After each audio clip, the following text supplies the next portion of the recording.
আল্লাহ তাআলা যদি দয়া করে আমাদেরকে মাফ না করে, আমাদের বাঁচার কোনো উপায় নাই। আপনি কি ভেবেছেন আপনার নামাজ দিয়ে আপনি জান্নাতে যাবেন? আপনি তাহাজ্জুদ গুজার, সেজদা দিতে দিতে কপালে দাগ ফেলেছেন, এটা আপনারা জান্নাতে নেবে না। আপনি এলাকার সবচেয়ে বড় হাতেম তাই দানশীল, এই দানের ভরসায় বসে আছেন।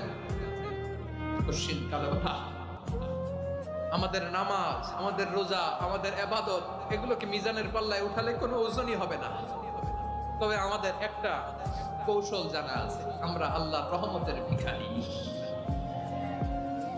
আমরা সেদিন আগেই গুনার স্বীকৃতি দিয়ে দেব। আমরা বলবো, আল্লাহ তুমি প্রশ্ন করার আগে তোমার একটা কথা বলি, আমারে কিছু জিজ্ঞেস করো না, আমি সব করেছি। এমন কোন পাপ নাই যে পাপ আমারে দিয়ে হয় নাই।